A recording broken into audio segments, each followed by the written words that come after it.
What is going on, guys? Andrew Hayes here, back with another video, and today I'm doing my top 10 favorite movies of the year. It's the end of the year, and I've seen a lot of movies, 105 to be exact. And I can honestly say that this year was a pretty good year for movies, and this was a pretty hard list for me to make because there are so many movies that I love that I wanted to include on this list, but I couldn't because just 10 movies that I liked more than them, or at least 10 movies I liked more than them.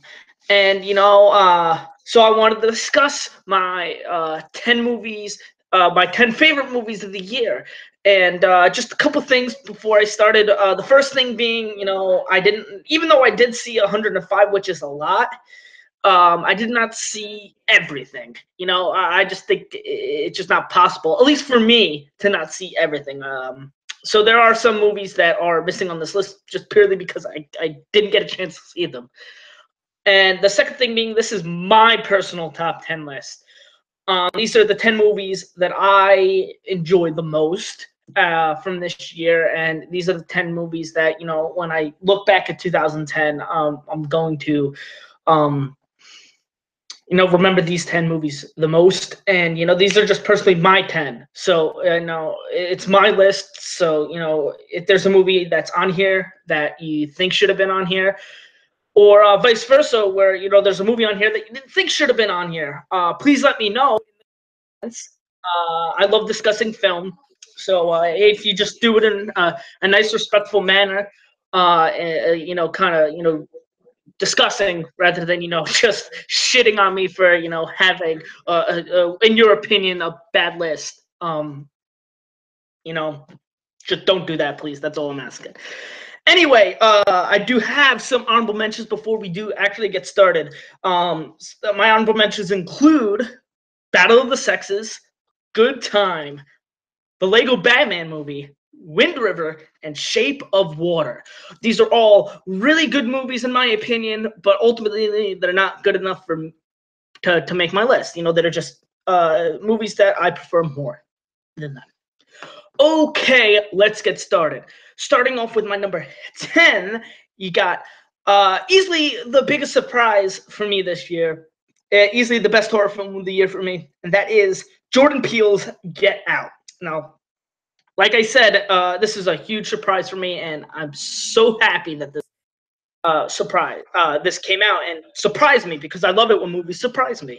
And I wasn't really excited for it because it's Jordan Peele, who does comedy, or is known for Key and Peele, which is a comedy sketch show.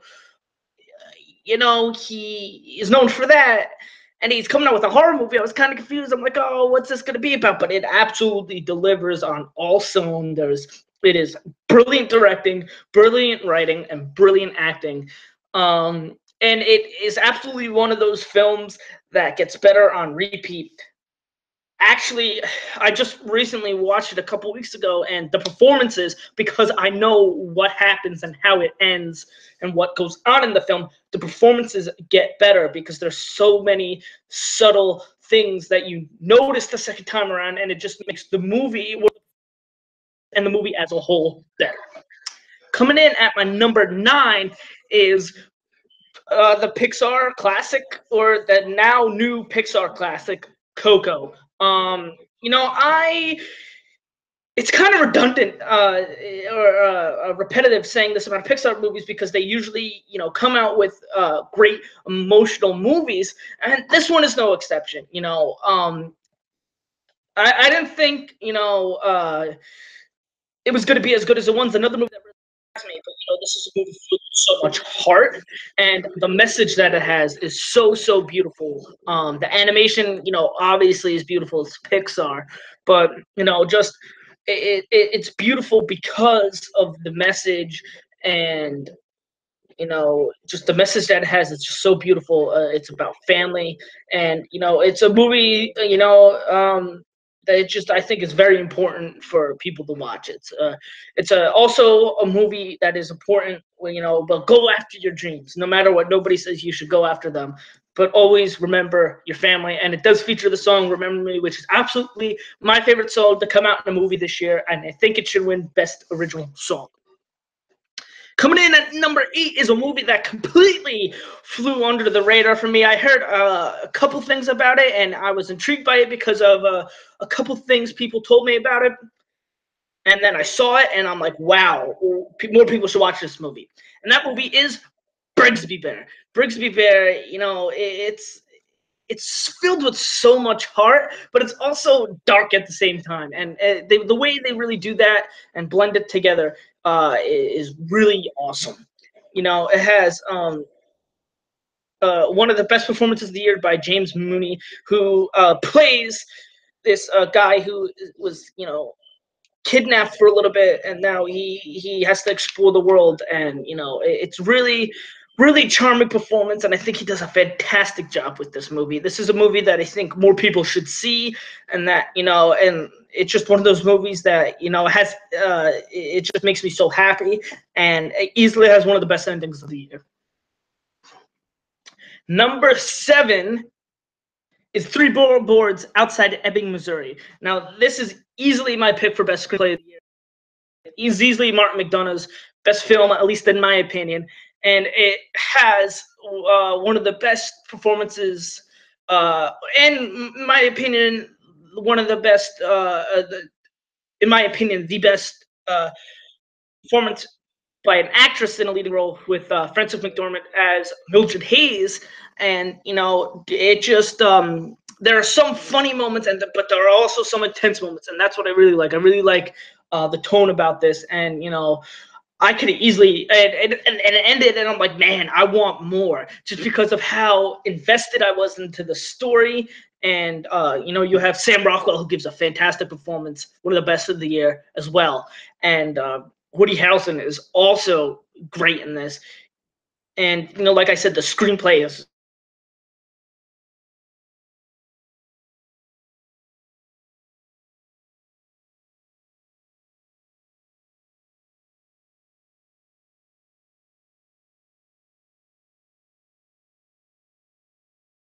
of the year. Coming in at number 6 is the conclusion to what I consider one of the best trilogies ever, and that is War for the Planet of the Apes. Now, War for the Planet of the Apes, I don't quite like it as good as the second one, but it's pretty damn close to being as good as the second one, in my opinion. But nonetheless, it's still a phenomenal film, a fantastic conclusion to the trilogy. And you know, it's prequels to, you know, I think it's, you know, just seeing how everything happens is so fantastic. Andy Serkis once again delivers as Caesar, and you know, come on, Academy, please give this guy some recognition. He deserves it. You know, he makes us care about this monkey, and you know, the action, the visuals are just absolutely stunning. You know, I actually think I'm watching real apes when I see these, and just everything looks so beautiful in terms visually. And you know, the action scenes are awesome too.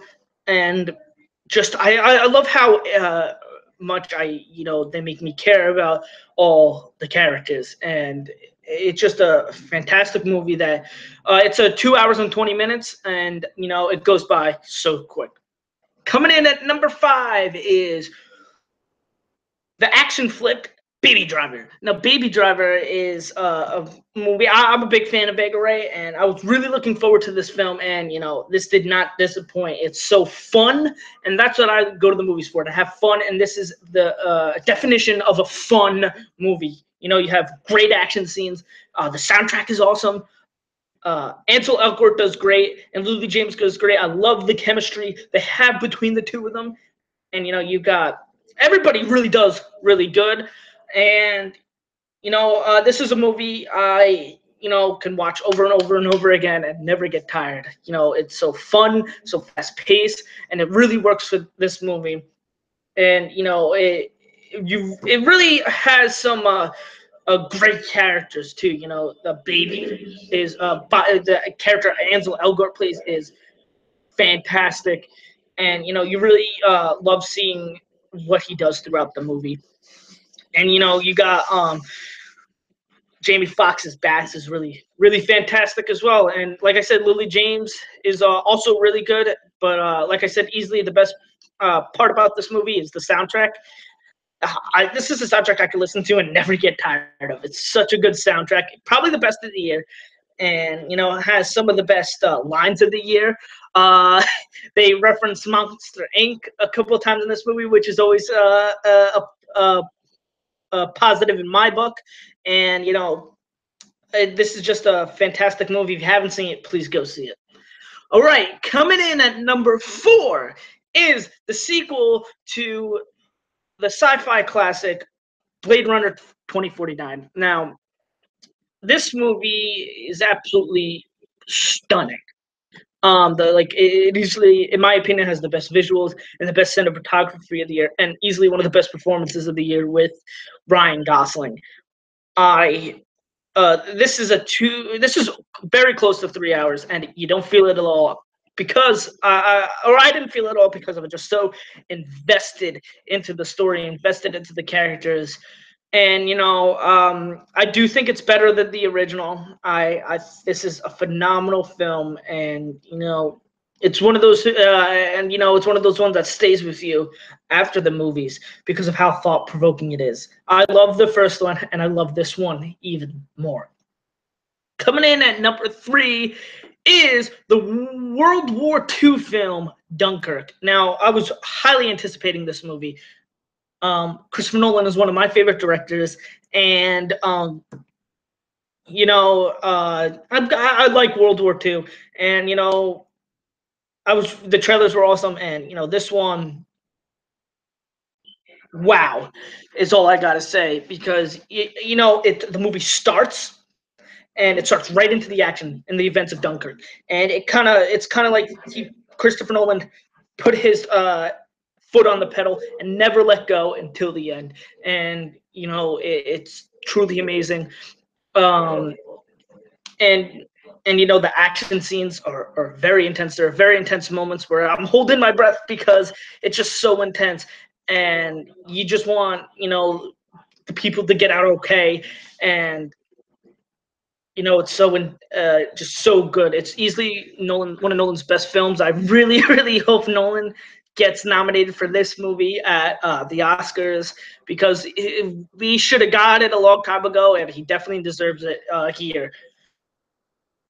Please, Academy, please nominate Christopher Nolan. Coming in at number 2 is the biopic of the best, worst movie ever made. That is The Disaster Artist. Now, I personally love The Room. I mean, yes, it's a bad movie, but it's my biggest guilty pleasure of all time. And I love James Franco. I love Dave Franco. Seth Rogen is great too.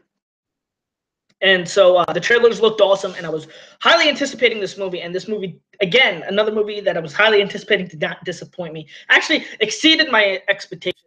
And it was hilarious, but also had some nice heartfelt moments, some nice dramatic moments that were very, very emotional. And it I think it told the story of Tommy Wiseau very well. And I actually felt like I learned a lot about Tommy Wiseau and the making of The Room, and I thought that was really cool to see kind of the insight of the movie. James Franco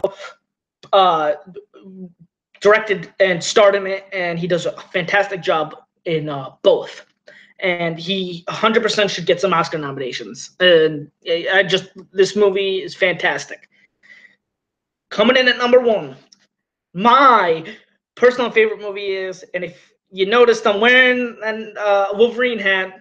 Wolverine's my favorite character, and Hugh Jackman is my favorite actor. So to say I was anticipating Logan was an understatement. Yes, my number 1 is Logan, but like I was saying, this is my number 1 most anticipated movie of the year, and I had very high expectations for it, but it somehow still managed to blow my expectations away. This movie absolutely blew me away. It's easily Hugh Jackman's best performance, in my opinion. This is easily the best he's been at. This is the best he's been at as Logan.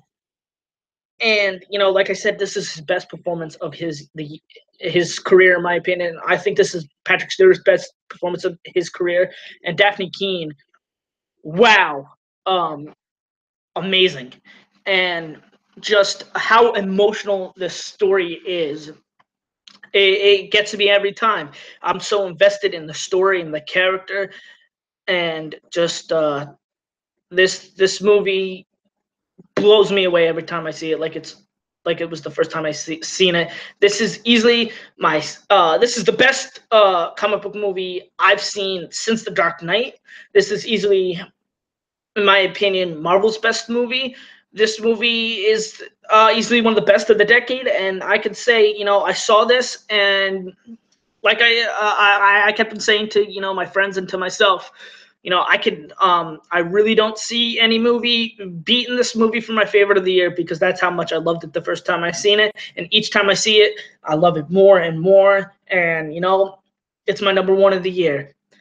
Thank you guys for watching. I hope you enjoyed this video. I hope you enjoyed my list. Please tell me what you thought in the comments down below. Tell me what some of your favorite movies of the year. Tell me what. Please tell me what some movies you were thought shouldn't have been on this list. Maybe some movies on my list should have been higher. Maybe some movies on my list should have been lower. What movie should have been on my list? Please let me know down below. This is going to be my last video of the year. I don't know what the next movie I'm going to see is. Maybe I'll review something that came out this year that, you know, is kind of limited release that I haven't had a chance to see yet. But yeah, I probably won't have a video out for a while, because, you know, I really don't watch a ton of movies in the beginning of January, because there's just any interesting stuff. But, you know, please be on the lookout for my next video, and until next time, guys, have a nice day.